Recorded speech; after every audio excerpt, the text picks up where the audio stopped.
Hello everyone, you are watching क्या English. So guys, I hope कि आप लोग वीडियोस देख रहे होंगे एंड आप अपने इंटरव्यू की तैयारी कर रहे होंगे। आज एक नए स्टेप पे चलते हैं और एक नए क्वेश्चन की शुरुआत करते हैं। आपने देखा होगा गाइज, अक्सर आपने हो सकता हो इंटरव्यू में फेस किया हो, अगर फेस नहीं भी किया है तो आपने इंटरव्यू से रिलेटेड बहुत सारी वीडियोस देखी होंगी जहाँ पे हमसे एक कॉमन सा सवाल पूछा जाता है कि भाई आप हमारी कंपनी से क्या सैलरी लेना चाहते हो। आज हम इसी के बारे में डिटेल में बात करने वाले हैं। जब भी आपसे पूछा जाए कि भाई आपकी क्या सैलरी की एक्सपेक्टेशंस है, आप हमारी कंपनी से क्या सैलरी चाहते हैं, तो उसका जवाब हमें किस तरीके से देना चाहिए कि एचआर या इंटरव्यू लेने वाले के पास या उसके ऊपर आपका अच्छा इम्पैक्ट पड़े, आप उसे इम्प्रेस कर पाएँ। जैसा कि गाइज, हम कोई भी जॉब ज्वाइन करते हैं, अपनी स्टडी करते हैं, हमारा पर्पस केवल एक ही होता है कि हम अपने फाइनेंशियल ग्रोथ को अपर लिफ्ट में कर सकें। ऊपर रेजिंग मतलब एक जो पॉइंट हो उसका, वो हमारा ऐसे होना चाहिए, उसे हमें डाउन नहीं करना होता। मतलब हमारी जो फाइनेंशियल है उसको फाइनेंशियल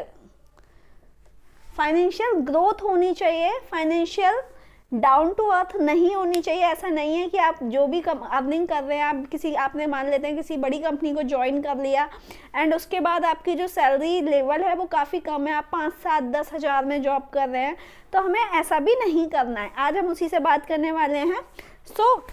देखिए, बोर्ड की बात करते हैं। यहाँ पे आपको दिखाई दे रहा है पहला question, what are your salary requirements. आपकी सैलरी रिक्वायरमेंट्स क्या हैं। अब ये तो फाइनल क्वेश्चन है, ऐसा तो है नहीं यहाँ पे हम अपनी तरफ से उसको बोल रहे हैं कि भाई जो तेरा मन है वो दे दे। ऐसा भी नहीं हो सकता कि हमारा एक्सपेंसेस हैं ज़्यादा, हम उससे कम सैलरी ले लें। तो इन सभी पॉइंट्स को ध्यान में रखते हुए यहाँ पे हम 3 बातों का ध्यान रखेंगे जवाब देते समय। सबसे पहले देखिए, पहला पॉइंट है हमारा, never share your salary requirement as a fresher. Guys, अगर आप फ्रेशर हैं, आप फर्स्ट टाइम जॉब के लिए अप्लाई कर रहे हैं, तो कभी भी आपको अपनी सैलरी रिक्वायरमेंट नहीं बतानी है, क्योंकि आप जिस फील्ड में भी जाते हैं उस फील्ड में आप बिल्कुल नए होते हैं, आपके पास कोई एक्सपीरियंस नहीं होता। यू हैव टू लर्न, आपको वहाँ से जाके सीखना है, तो हमें वहाँ पे अपनी सैलरी रिक्वायरमेंट नहीं बतानी है।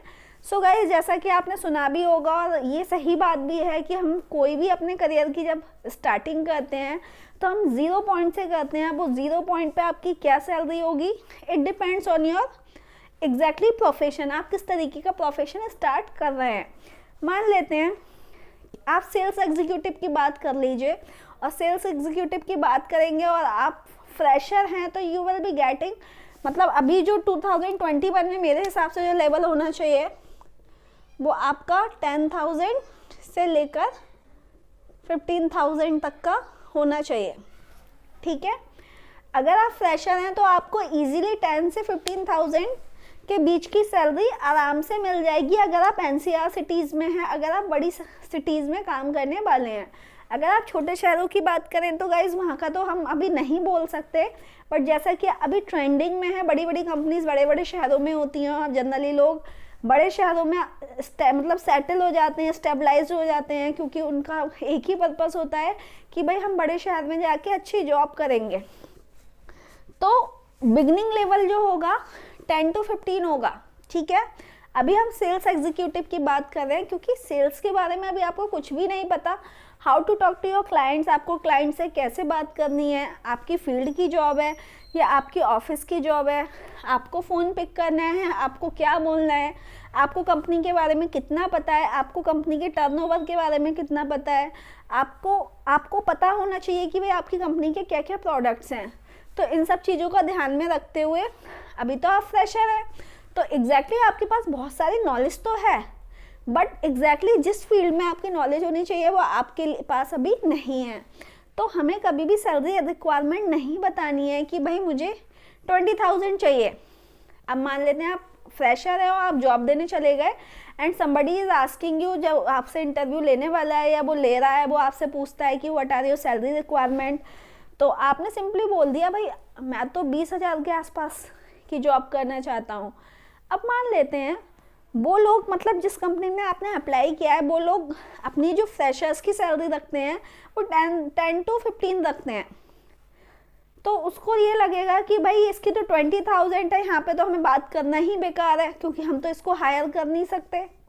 तो इस केस में आप बता सकते हो कि भाई अभी मैं फ्रेशर हूँ, अभी जो पैसे हैं, जो मनी है, जो सैलरी है, वो मेरे लिए बहुत ज़्यादा मैटर नहीं करती है क्योंकि अभी मैं अपने करियर की बिगनिंग कर रहा हूँ या मैं अभी अपने करियर की बिगनिंग कर रही हूँ।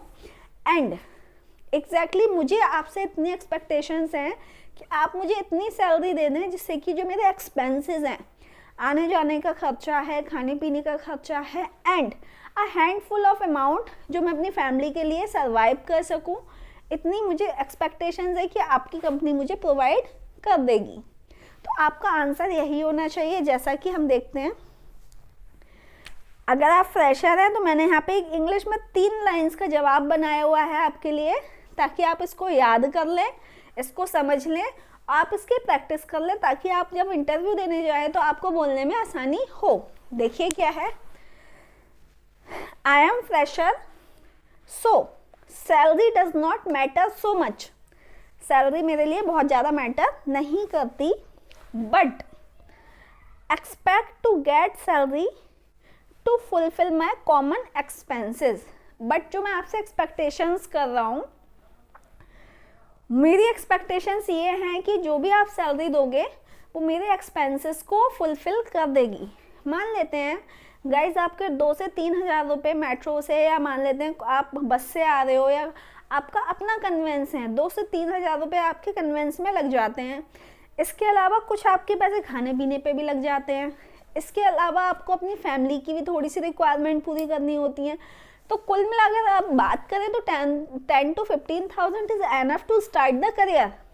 फर्स्ट स्टेज पे हमारा ये बहुत अच्छी सैलरी है। और अगर हम मिनिमम की बात करें तो गाइज अभी मिनिमम जो सैलरी कर दी गई है वो 15,000 कर दी गई है। अभी 15,000 आपको कम से कम मिलेगी ही मिलेगी, बट बहुत सारी कंपनीज इन सब चीज़ों को फॉलो नहीं कर रही हैं। वो 10 to 15,000 के अभी भी लोगों को हायर कर रही हैं ताकि वो उनको एजुकेट कर सकें, ताकि वो उनको एक्सपीरियंस कर सकें, ताकि वो उनको लीड कर सकें कि how to build up their career. ठीक है, ये तो हो गई एक बात। दूसरी चीज़ जो आपको ध्यान में रखनी है इस चीज़ का जवाब देने के लिए, इस क्वेश्चन का जवाब देने के लिए, वो ये है, experience candidate can share their salary. मान लेते हैं आपके पास 2 साल का एक्सपीरियंस है, तो वहाँ पे आप अपनी सैलरी रिक्वायरमेंट बता सकते हैं। जैसा कि करंटली अभी आप 30,000 की जॉब कर रहे हैं और आप सोच रहे हैं कि भाई मैं जॉब चेंज कर दूँ, तो वहाँ पे आपसे पूछा जाएगा कि भाई आप सैलरी मतलब क्या लेना चाहते हैं हमारी कंपनी से, what are your salary requirement. अभी तो आपके पास 2 साल का एक्सपीरियंस है, तो आप बता सकते हैं कि भाई सैलरी की बात करो तो अभी मेरी करंट में जो सैलरी है वो 30,000 है, एंड मैं आपकी कंपनी ज्वाइन कर रहा हूँ to get my salary promoted. मतलब ऐसा नहीं है कि आप 30,000 की जॉब कर रहे हो एंड आप कहीं और ज्वाइन कर लेते हो 29,000 में। ऐसा बिल्कुल भी नहीं होता और ऐसा कोई भी नहीं करता। तो हमें क्या करना है, हमें सिंपली उसको अपनी सैलरी रिक्वायरमेंट बता देनी होती है कि भाई मैं आपकी कंपनी से चाहता हूँ कि आपकी कंपनी मुझे 40,000 दे कम से कम।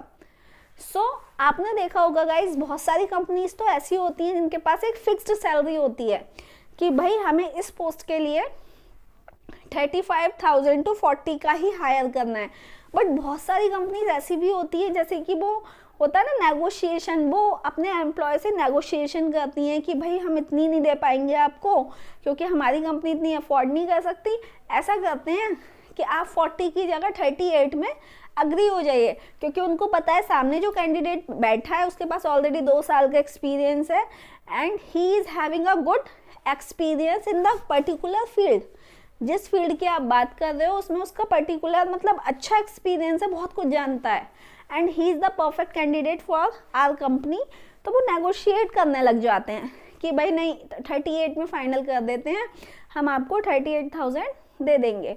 तो जो एक्सपीरियंस लोग हैं वो अपनी सैलरी एक्सपेक्टेशन शेयर कर सकते हैं। तीसरी चीज़ देखते हैं क्या है, ऑलवेज चेक बेनिफिट्स। जब भी आप जॉब के लिए जाएं गाइस और आपसे पूछा जाए कि भाई आपकी सैलरी रिक्वायरमेंट क्या है, और कभी कभी ये होता है कि हम जॉब के लिए जाते हैं और हमारे पास वही एक ऑप्शन होता है कि भाई इस कंपनी में हमें जॉब लेनी ही लेनी है, बट वो जो अपनी सैलरी बता रहे हैं वो एग्जैक्टली जो आप चाहते हैं उससे बहुत कम है। आप चाहते हैं 20,000, वो आपको दे रहे हैं 15,000, मतलब आप 20,000 रुपये महीने कमाना चाहते हैं, अब वो आपको 15 बोल रहे हैं कि भाई हम तो आपको 15,000 रुपये महीने देंगे। तो उस केस में आपको एक चीज़ और ध्यान में रखनी है कि उस चीज़ को मना करने के लिए, उस जॉब को मना करने से पहले आप उनसे कंफर्म करिए कि भाई आप हमें क्या क्या बेनिफिट्स दे रहे हैं। जैसा कि मान लेते हैं 20,000 आपने मांगे उनसे कि भाई मैं तो 20,000 चाहता हूँ, और उन्होंने आपको मना कर दिया, नहीं भाई हम नहीं दे सकते, हम आपको 15,000 रुपये ही दे सकते हैं कैश इन हैंड, मतलब हाथ में जो आपके पास आएंगे वो 15,000 ही आएंगे। तो उस केस में कभी कभी ऐसा भी होता है कि कंपनीज हमें एडिशनल जो बेनिफिट्स होते हैं वो देती हैं। मान लेते हैं कंपनी की कैब आती है, जहाँ पे आप रहते हैं उसी साइड से कंपनी की कैब आती है, तो वो आपको एक्सपेंसेस की, जो आपके एक्सपेंसेस होंगे, जो आपके कन्वेंस होगा उसकी, वो आपको सैलरी की जगह वो आपको कन्वेंस प्रोवाइड करा देते हैं। जैसा कि बहुत सारे तरीके की कंपनीज ऐसी भी होती हैं जो अपनी कैब्स हायर करवा देती हैं। बहुत सारी कंपनीज ऐसी भी होती हैं जो एक पर्टिकुलर एक पर्सनल व्हीकल भी दे देती हैं कि भाई आप इस स्कूटी को चला सकते हैं या आप इस कार को चला सकते हैं। तो हमें उसके बेनिफिट्स भी चेक करने हैं। बहुत सारी कंपनीज ये बोलती हैं कि भाई साल के लास्ट में हम आपको डबल बोनस देंगे। तो उन सब चीज़ों को ध्यान में रखते हुए हमें उसके बेनिफिट्स भी चेक करने हैं। हालांकि पहले बेनिफिट्स सभी कंपनीज के एक से होते थे, बट अभी क्या होता है, हर कंपनी ने अपने बेनिफिट्स को चेंज कर लिया है। बहुत सारी कंपनीज ऐसी होती हैं जो आपको हर महीने छुट्टियां देती हैं, और उन छुट्टियों को मान लेते हैं हर कंपनी आपको 2 छुट्टी देती है कि भाई आप संडे के अलावा 2 एडिशनल छुट्टी ले सकते हो, जिसकी आपकी कोई सैलरी नहीं डिडक्ट होगी, कोई भी सैलरी नहीं कटेगी। बट बहुत सारी कंपनीज ऐसी भी होती हैं कि वो बोलती हैं कि भाई आप पूरे साल छुट्टी ले लो और सभी छुट्टियां आपकी कटेंगी सैलरी में से, बट जब साल का लास्ट होगा तो जितनी भी आपकी छुट्टियां कटी हैं उसके अगेंस्ट आपको एक पेमेंट मिल जाएगा। मतलब जो 30 छुट्टियां आपने 30, 40 जितनी भी ली हुई हैं उसके अगेंस्ट आपको पैसा आपका वापस मिल जाएगा कुछ पर्टिकुलर छुट्टियों के लिए। तो सबके अलग अलग रूल होते हैं। जब भी आप ऐसा कभी मत समझिएगा कि गाइज अगर आपको अभी करंट कंपनी में जो बेनिफिट्स हैं वो ज़रूरी नहीं है वो दूसरी कंपनी में भी मिले। तो always check benefits before saying no. No कहने से पहले आप बेनिफिट्स को चेक कर लीजिए। उसके बाद देखिए यहाँ पे मैंने एक छोटा सा पैराग्राफ बनाया है उन लोगों के लिए जो ऑलरेडी एक्सपीरियंस्ड है, वो अपने बारे में कैसे बता सकते हैं। देखिए, I would like to know the benefits with salary. I would like to know the benefits with the salary. I will definitely go for a promoted salary. जब भी आपसे पूछा जाए भाई आप क्या सैलरी चाहते हो, तो आपको उसको कैसे आइडिया देना है कि भाई my salary is 30,000 currently and I want to go for a promoted salary. तो उसको अपने आप पता लग जाएगा कि आप 30,000 से ज़्यादा ही लेना चाहते हो, उससे कम को एक्सेप्ट नहीं करोगे। सो गाइज आई होप कि आपको ये चीज़ समझ में आई होगी। मैंने आपको दोनों ही तरीके बताए। अगर आप फ्रेशर हैं तो आपको जवाब देना है कि भाई सैलरी मेरे लिए मैटर नहीं करती है, बट मुझे ये एक्सपेक्टेशंस हैं, मैं आपसे यही उम्मीद करता हूँ या करती हूँ कि आप मुझे जो भी सैलरी दोगे वो मेरी जो कॉमन रिक्वायरमेंट्स हैं उसको फुलफिल कर पाएँ। दूसरा तरीका मैंने बताया, अगर आप एक्सपीरियंस्ड हैं तो आप बताओगे, आप कहोगे उनसे कि भाई I want to get the promoted salary. मैं जो सैलरी लेना चाहता हूँ वो अभी जो मेरी करंट सैलरी है उससे प्रमोटेड होनी ही चाहिए। तो दोनों ही तरीके से आप जवाब दे सकते हैं। I hope this class has been very beneficial for you. आपके समझ में आई होगी। आप एक क्वेश्चन की ऑलरेडी एक तैयारी कर चुके हैं। So guys I have to say bye to you. हालांकि अभी हम इंग्लिश में बहुत ज़्यादा नहीं सीख रहे हैं, बट जैसा कि इंटरव्यू सेशन की हम बात कर रहे हैं, इंटरव्यू अभी बहुत सारी वैकेंसीज निकली हुई हैं। If you want to try, आप ट्राई भी कर सकते हो। एंड ऑलवेज रिमेंबर, जाने से पहले आप उन सभी क्वेश्चंस की तैयारी करके जाइएगा जो कॉमनली हर कैंडिडेट से पूछे जाते हैं, ताकि आपको जवाब देने में बहुत ज़्यादा प्रॉब्लम ना हो और आप इजीली अपने बारे में अच्छे से अपने आप को प्रेजेंट कर पाए. सो आई have to say bye to you again. Thank you so much.